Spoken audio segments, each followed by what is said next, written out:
Hello दोस्तों, कैसे हैं आप सब लोग। स्वागत है आप सब लोगों का। So today we are going to discuss about the principle of Wheatstone bridge है। यस, हम बात कर रहे हैं मीटर ब्रिज की हमने लाइन डायग्राम की बात कर ली थी। और जो प्रिंसिपल है जो मीटर ब्रिज का वो है बैलेंस व्हीट स्टोन ब्रिज, जो जिसपे ये बेस्ड है। आज हम उसकी बात करेंगे डियर स्टूडेंट। तो आपने अगर लास्ट लेक्चर नहीं देखा तो जरूर देखिएगा। ठीक है। कंसेप्ट वाइज हमने पूरा डिस्कस किया है लाइन डायग्राम और किस तरह से ये how does it appear in reality. चले आगे चलते हैं। So what is the principle statement आपके सामने लिखा हुआ है dear student, you can read carefully. ध्यान दीजिएगा। What is the principle sir, it is a practical device. Yes, जो व्हीटस्टोन ब्रिज होता है सॉरी मीटर ब्रिज होता है वो प्रैक्टिकल डिवाइस है which is based on the principle of balanced Wheatstone bridge. बच्चों, जो मैं बात कह रहा हूँ आपसे वो क्या है, बैलेंस्ड व्हीटस्टोन ब्रिज बोल रहा हूँ मैं यहाँ पे। जो अनबैलेंस भी हो सकता है। अब sir what is the meaning of balance Wheatstone bridge. जैसे कि आप लोगों को पता है कि सर व्हीटस्टोन ब्रिज में 4 आर्म्स होती है जिनमें रजिस्टर्स कनेक्टेड होते हैं। ठीक है। P Q and R S S unknown resistance होता है और ये गैल्वेनोमीटर ब्रांच होती है। नल डिप्लेक्शन जब आपको ऑब्टेन हो जाए किसमें, गैल्वेनोमीटर में, इन दैट केस जो करंट होगा आईजी, गैल्वेनोमीटर करंट जिसको हम बोलेंगे डियर स्टूडेंट, ठीक है, वो जीरो होगा। और वही हमारी बैलेंस कंडीशन होगी किसकी, व्हीटस्टोन ब्रिज की। और उसी प्रिंसिपल पे नल डिप्लेक्शन पे हमारा जो व्हीटस्टोन ब्रिज है वो वर्क करता है।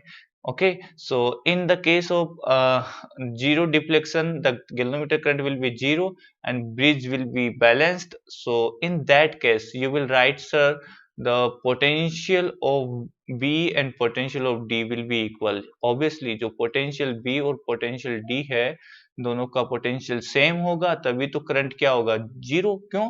क्योंकि करंट कहां से कहां फ्लो होता है, high potential to low potential. अगर दोनों का आपने सेम बोल दिया पोटेंशियल डियर स्टूडेंट, आपने बोला कि sir VB is equal to VD, तो ऑटोमेटिकली जो करंट होगा वो जीरो हो जाना है। यस, और इस कंडीशन को हम डिराइव्ड कर चुके होते हैं और किया भी है। अगर आपने नहीं देखा तो व्हीटस्टोन ब्रिज वाला लेक्चर जरूर देखें। ठीक है, हम डिस्क्रिप्शन में आपको लिंक दे देंगे। यस, तो यहाँ से जो रेशियो है P/Q और R/S दोनों इक्वल आता है डियर स्टूडेंट। ठीक है, यहाँ से हमें ये ऑब्टेन हो जाता है।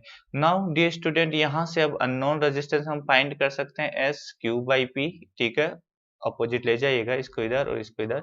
यहाँ से Q/P इंटू R, ये नॉन रेजिस्टेंस होगा। Q/P हमें नॉन हो गई, S अननोन है जो हम कैलकुलेट कर लेंगे। तो आइए, ये तो प्रिंसिपल था जिसको हमने समझा। अब बात करते हैं डियर स्टूडेंट इसकी थ्योरी क्या होगी, किस तरह का प्रोसेस होगा, ये आपके प्रैक्टिकल भी है। सो समझते हैं इस चीज को, चलिए आगे। नाउ थ्योरी पे हम बात करें डियर स्टूडेंट, देख पा रहे होंगे आप। यस, थ्योरी पे हम बात करें प्यारे बच्चों, तो हमने कहा कि सर जैसे हमने आपके लिए डायग्राम दिया है यहाँ पे, ठीक है, देख पा रहे होंगे, आई होप आप बिल्कुल देख पा रहे हैं। यस, नाउ डियर स्टूडेंट, सबसे पहले आपको इस सर्किट को व्हीटस्टोन ब्रिज बना के हमने दिखाया था पहले, और दिखा रहे हैं, ध्यान दीजिएगा। आप देखिएगा ये P, आपको यहाँ रेजिस्टेंस नजर आ रहा होगा, Q and R and S। Okay, जो P है वो लेंथ L, जो यहाँ पे जो लेंथ L है उसका है डियर स्टूडेंट। तो इस चीज का आप ध्यान रखें कि जो ये बैलेंसिंग लेंथ आपको मिल रही है प्यारे बच्चों, इस length of wire A B, जो वायर ए बी है उसका रेजिस्टेंस P है। और जो रिमेनिंग है, जो रिमेनिंग आपको नजर आ रहा है यहाँ पे 100 माइनस L सेंटीमीटर। क्यों? आपको पता है सर 1 मीटर का वायर होता है मीटर ब्रिज, तभी बोला गया था 100 सेंटीमीटर होता है लेंथ उसका। L आपको यहाँ पे ऑब्टेन हो गई तो रिमेनिंग 100 माइनस L होगी। Got the point.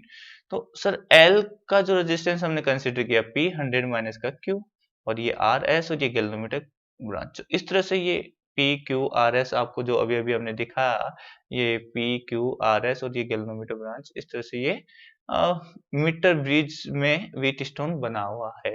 अब सर यहाँ से नॉन रेजिस्टेंस बाहर निकालिएगा, यहाँ से नॉन रेजिस्टेंस की वैल्यू बाहर निकालिए और फिर जोकी को आप स्लाइड करें। फिर आप जोकी को क्या करेंगे, यहाँ पे स्लाइड करेंगे। सो हम चलते हैं आगे डियर स्टूडेंट, यहाँ से ध्यान दीजिएगा।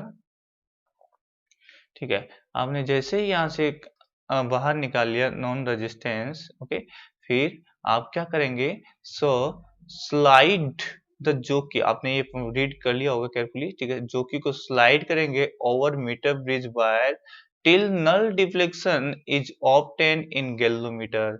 हम ये जो जोकी है डियर स्टूडेंट, ध्यान दीजिएगा, ये जोकी है, इस जोकी को इस पे हम स्लाइड करेंगे तो जब तक आपको नल डिफ्लेक्शन नहीं मिले, यानी गैल्वेनोमीटर करंट जीरो नहीं मिले, तब तक आप इसको स्लाइड करते रहें और नल डिफ्लेक्शन की कंडीशन में लेंथ मेजर कर लें।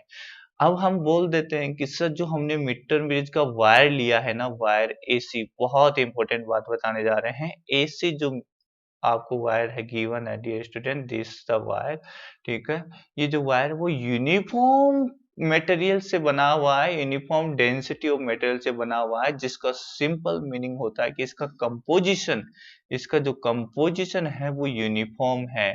अच्छा ये बताएं डियर स्टूडेंट, कंपोजिशन यूनिफॉर्म है तो डेंसिटी क्या होगी, सेम होगी, बिल्कुल, और डेंसिटी सेम होगी तो हम यहाँ जो डेंसिटी बात करेंगे स्पेसिफिक रेजिस्टेंस की, क्योंकि मटेरियल पे जो है वो स्पेसिफिक रेजिस्टेंस डिपेंड करता है और उसको रो से डिनोट करते हैं स्पेसिफिक रेजिस्टेंस, और वो कांस्टेंट होगा।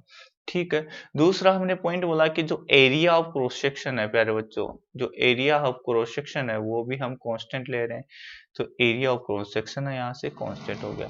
नाउ डियर स्टूडेंट, एक फॉर्मूला हमें मालूम होता है कि जो रेजिस्टेंस होता है किसी भी गिवन कंडक्टर वायर लेंथ का, वो दिया जाता है रो एल अपॉन ए से।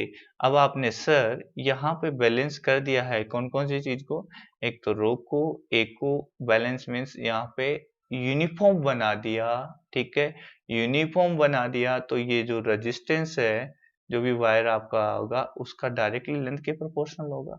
तो सर यहाँ पे जो बैलेंसिंग लेंथ मिली एल, तो उसका रेजिस्टेंस पी कंसीडर किया है, resistance of wire P A B, वो पी हमने कंसीडर किया है, resistance of wire B C जो हमने ये जो बी टू सी लिया है 100 माइनस एल, आपको नजर आ रहा होगा वो क्यों हमने कंसीडर किया है। तो ऑटोमेटिकली आप देख पा रहे होंगे कि मैंने नीचे लिखा है कि sir P is directly proportional L, आपको नजर आ रहा होगा यहाँ पे प्यारे बच्चों, P is directly proportional L, जो ये P है L के, और Q है वो 100 माइनस L के प्रोपोर्शनल हो गया ऑब्वियसली, और L यहाँ पे क्या है, बैलेंसिंग लेंथ है।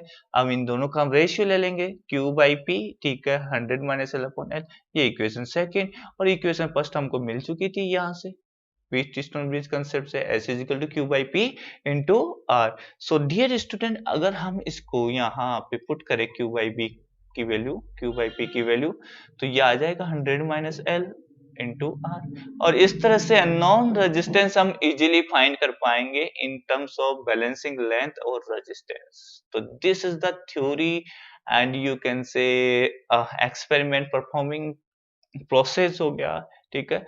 इस तरह से हम रिपीटिंग रीडिंग लेंगे, एक बार हमने R1 बाहर निकाल लिया, वॉट एवर सुटेबल वैल्यू मान लीजिएगा 1 ओम आपने बाहर ले लिया, फिर सेकंड आप 2 ओम लीजिएगा, ऐसे 3 ओम लीजिएगा, और उसके लिए डिफरेंट डिफरेंट बैलेंसिंग लेंथ आपको ऑब्जर्व होगी, उनके लिए कैलकुलेशन करेंगे और एस की वैल्यू, अननोन रेजिस्टेंस की वैल्यू हम फाइंड कर लेंगे। सो आई होप क्लियर हुआ होगा बच्चों, पूरा अच्छे से हमने इसको ट्राई किया है समझने का, तो वेरी गुड, ठीक है। इस तरह से हमारा ये principle of metre bridge and theory हमने अंडरस्टैंड कर लिया है, और फॉर्मूला आ गया S is equal to 100 minus L upon L into R. Thank you for watching, please like करें, सब्सक्राइब करें, प्लेनेट ऑफ फिजिक्स आप ही का चैनल है, ठीक है, जितना ज़्यादा आप शेयर करेंगे उतना ही हमें मोटिवेशन मिलेगा। ओके, चलते चलिए, ठीक है, all the best, thank you for watching.